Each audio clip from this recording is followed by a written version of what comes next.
Hi hello friends, എല്ലാ കൂട്ടുകാർക്കും മൗനരാഗത്തിൻ്റെ ഇന്നത്തെ റിവ്യൂയിലേക്ക് സ്വാഗതം. അങ്ങനെ ആദ്യം തന്നെ നമ്മുടെ കല്യാണിയെ കാണിക്കുകയാണ്. അങ്ങനെ കല്യാണിയാണെങ്കിൽ താരയുടെ അരികിൽ വന്നിരിക്കുകയാണല്ലോ. അപ്പോൾ ആ സമയത്ത് താരയാണെങ്കിൽ കുറച്ച് ജ്യൂസ് എടുത്ത് കൊണ്ട് നമ്മുടെ കല്യാണിക്ക് കൊണ്ട് കൊടുക്കുകയാണ്. കല്യാണി അത് പതുക്കെ പതുക്കെ കുടിക്കുന്നുണ്ട്. അതുപോലെ തന്നെ ആൻറ്റിയുടെ മനസ്സിൽ എന്താണ് വിഷമം എന്ന് പറയും എന്നോട്. ആൻറ്റി എന്തിനാ ഇങ്ങനെ വിഷമിച്ച് നടക്കുന്നത്? സരയുമായിട്ട് എന്തെങ്കിലും പ്രശ്നമുണ്ടോ? എന്താ ആൻറ്റി പറ്റിയതെന്നൊക്കെ ചോദിക്കുകയാണ്. അപ്പം ഇല്ല എന്ന് പറയുന്നുണ്ട്. അങ്ങനെ ആ സമയത്ത് ഇനിയിപ്പോൾ കൺമണി മോളെ കാണാത്തതിലുള്ള വിഷമമാണോ എന്ന് ചോദിക്കുമ്പോൾ അല്ല എന്ന് വീണ്ടും പറയുകയാണ്. അതല്ല എന്ന് എനിക്കറിയാം, പിന്നെ എന്താണ് ആൻറ്റിയുടെ മനസ്സിലെ വിഷമം? ആൻറ്റി എന്തായാലും ഇവിടെ ഇങ്ങനെ വിഷമിച്ച് നിൽക്കല്, എന്താ അവിടെ വന്ന് അവിടെ കിരണേട്ടൻ്റെ അച്ഛൻ്റെ അമ്മയുടെ അരികിൽ വന്ന് നിൽക്ക് എന്നുള്ള കാര്യമൊക്കെ ഇങ്ങനെ പറയുകയാണ്. അങ്ങനെ ആ സമയത്തും ഈ സംസാരത്തിനിടയിൽ കല്യാണിയുടെ കയ്യിലുള്ള ജ്യൂസ് പയ്യെ കല്യാണി അത് കുടിച്ച് മുഴുവനാക്കുകയാണ്. അങ്ങനെ ഗ്ലാസ് താരയുടെ കയ്യിൽ കൊടുക്കുന്നുണ്ട്. താര അത് ഇടയ്ക്ക് നമ്മുടെ കല്യാണിയെ നോക്കുന്നുണ്ട്, ഒന്ന് കരയുന്നുണ്ട്.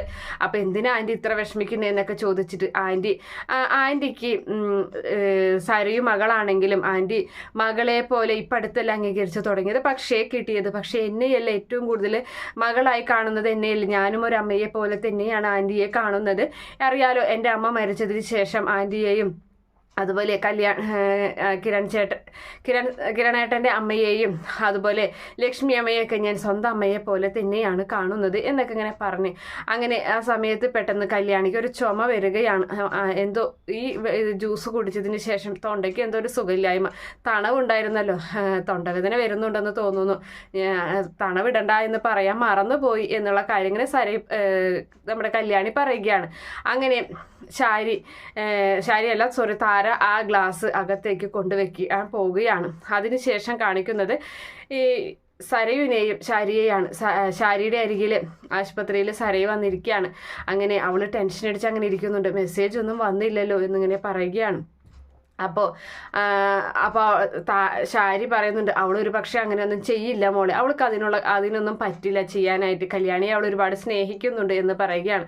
അങ്ങനെ ഉടനെ തന്നെ ഒരു മെസ്സേജ് വരികയാണ്. കല്യാണി ജ്യൂസ് കുടിച്ചു എന്ന് പറഞ്ഞിട്ടുള്ളൊരു മെസ്സേജാണ്. അവൾക്ക് സരയിന് ഒരുപാട് സന്തോഷമാവുന്നുണ്ട്. സരയെ പറയുന്നുണ്ട്, എൻ്റെ അമ്മ വാക്ക് പാലിച്ചു, എൻ്റെ അമ്മ ജ്യൂസ് അവൾക്ക് മുഴുവൻ കൊടുത്തു, അവൾ ജ്യൂസ് മുഴുവൻ കുടിച്ചു, ഇനി അല്പസമയത്തിനുള്ളിൽ തന്നെ അവൾ അവിടെ മരിച്ചു വീഴും.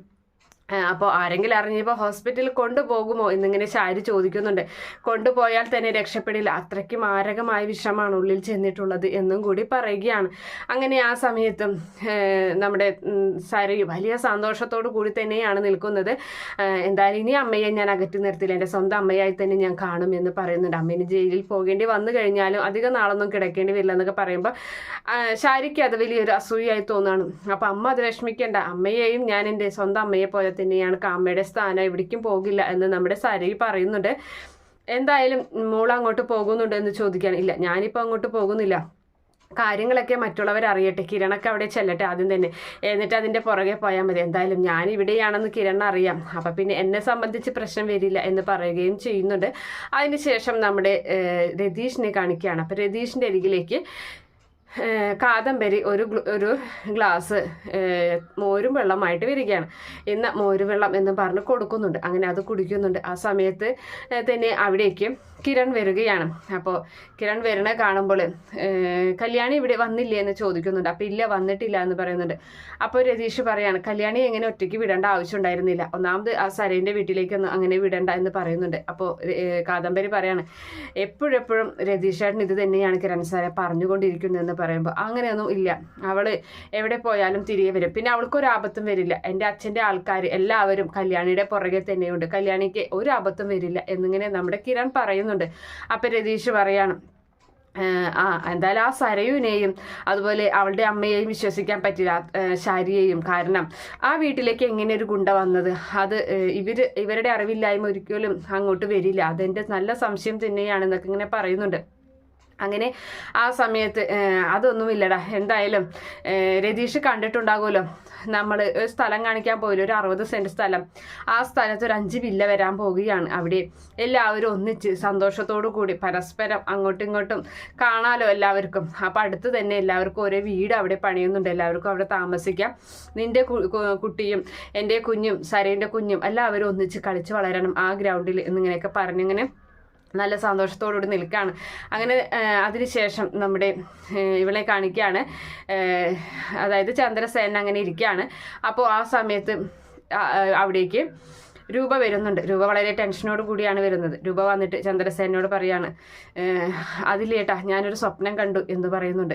എന്താ? അതെ, കല്യാണിക്ക് അപകടം വരുന്നതായിട്ടുള്ളൊരു സ്വപ്നമാണ് ഞാൻ കണ്ടത്, ഒന്ന് വിളിച്ചു നോക്കിയ കല്യാണി എന്ന് പറയുന്നുണ്ട്. അപ്പം നീ വിളിച്ചപ്പോഴോ എന്ന് ചോദിക്കുകയാണ്. അപ്പം ഞാൻ വിളിച്ച് നോക്കിയപ്പോൾ സ്വിച്ച് ഓഫ് ആണ് ഫോൺ എന്ന് പറയുന്നുണ്ട്. അപ്പോൾ ആ സമയത്ത് അപ്പോഴേക്കും നമ്മുടെ യാമിനി എത്തുന്നുണ്ട്. യാമിനി അവർക്ക് രണ്ടുപേർക്കും ചായയോ മറ്റെന്തോ കൊടുക്കുകയാണ്. അപ്പം അത് അവരങ്ങനെ കുടിക്കുന്നുണ്ട്. അങ്ങനെ ആ സമയത്ത് വേഗം തന്നെ നമ്മുടെ ചന്ദ്രസേന ഫോൺ എടുത്തിട്ട് കിരണിനെ വിളിക്കുകയാണ്. എന്നിട്ട് കിരണിനോട് പറയുന്നുണ്ട്, അമ്മ എന്തൊക്കെയോ സ്വപ്നം, പേടിക്കുന്ന സ്വപ്നം കണ്ടു കല്യാണിയെ പറ്റിയിട്ട്. കല്യാണി അവിടെ ഇല്ലടാ എന്ന് ചോദിക്കണം. അപ്പം ഇല്ല എന്ന് പറയുന്നുണ്ട്. താരയാൻ്റിയുടെ വീട്ടിലേക്ക് പോയിരിക്കുകയാണ്. താരയാൻ്റിക്ക് ഈ ഇടയ്ക്ക് വലിയ സങ്കടമാണല്ലോ, അപ്പോൾ അതിൻ്റെ കാരണം തിരക്കിയിട്ട് വരാമെന്നും പറഞ്ഞ് പോയിരിക്കുകയാണെന്ന് പറയുന്നുണ്ട്.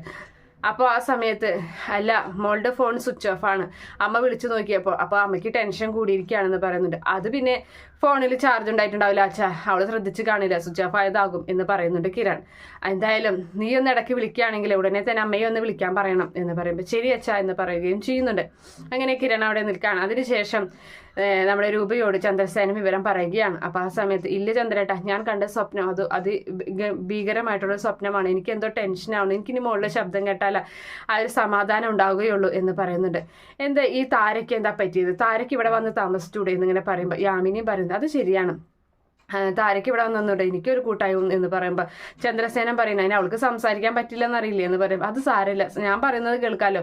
ഇപ്പോൾ കല്യാണി മോളായാലും മുൻപ് കുറേ നാൾ സംസാരിച്ചിരുന്നില്ലല്ലോ, എന്നിട്ടും ആ കുട്ടിയെ എനിക്ക് ഒരുപാട് ഇഷ്ടമാണ്, അതിനോട് എന്തെങ്കിലുമൊക്കെ പറഞ്ഞ് നിൽക്കാം, ഇങ്ങനെ സംസാരിക്കാം എന്നിങ്ങനെയൊക്കെ പറഞ്ഞങ്ങനെ നിൽക്കുന്നുണ്ട്. അങ്ങനെ അതിനുശേഷം വീണ്ടും ഈ പറയുന്ന സരുവിനെ തന്നെയാണ് കാണിക്കുന്നത്. അപ്പോൾ വിവരമൊന്നും അറിഞ്ഞില്ലല്ലോ, എന്തായാലും അവിടെ നല്ലൊരു കൂട്ടക്കരച്ചിലുണ്ടാകും ഉടനെ തന്നെ എന്ന് പറയുന്നുണ്ട്. അപ്പം ഷാരിക്ക് അത് വലിയ ഇഷ്ടമാകും. കാരണം താര ഉണ്ടാക്കിയ ഒരു കാര്യം അതിൽ നമ്മുടെ സരവിന് സന്തോഷം കിട്ടുന്നത് ഷാരിക്ക് ഒരിക്കലും സഹിക്കുന്നില്ല. അപ്പോൾ ആ സമയത്ത് ഇനി എന്തായാലും ഉടനെ തന്നെ അവിടേക്ക് പോകണം, പിന്നെ അവരുടെ സങ്കടത്തിൽ പങ്കുചേരണം. ഒരു 6 മാസം കഴിയുമ്പോഴേക്കും കിരണിൻ്റെ മനസ്സിൽ ആ വിഷമങ്ങളൊക്കെ മാറും. അതിനുശേഷം ഞാൻ എൻ്റെ കുഞ്ഞിനെയും കൊണ്ട് അവരുടെ വീട്ടിൽ പോയി താമസിക്കും. പിന്നെ കല്ലുമോന് ഒരു അമ്മയുടെ സ്നേഹം കൊടുത്ത് അമ്മയെ പോലെ ഞാൻ സ്നേഹിക്കും അവനെ. അപ്പം ഷാരി ചോദിക്കുന്നുണ്ട്, നിന്റെ മോളെക്കാളും കൂടുതൽ നിനക്ക് കല്ലുമോനെ സ്നേഹിക്കാൻ പറ്റുമോ മോളെ എന്ന് ചോദിക്കുമ്പോൾ ഒരിക്കലുമില്ല, പക്ഷെ അവരെ കാണിക്കാനെങ്കിലും ഞാൻ സ്നേഹിക്കും. അങ്ങനെ സ്നേഹിക്കുമ്പോൾ ആരെങ്കിലുമൊക്കെ പിന്നെ പറയുമല്ലോ കിരൺ ഒരു കൂട്ടായിട്ട് സരയു വേണമെന്ന്. അപ്പോൾ അങ്ങനെ ആ ഒരു പിടുത്തത്തിൽ ഞാൻ നിൽക്കും, അങ്ങനെ എനിക്ക് അവനെ സ്വന്തമാക്കാൻ സാധിക്കും എന്ന് പറയുന്നുണ്ട്. അപ്പോൾ ഷാരി പറയാണ്, കല്യാണി എന്ന വലിയൊരു അധ്യായം അവസാനിച്ചു അല്ലേ മോളെ എന്ന് പറയുകയാണ്.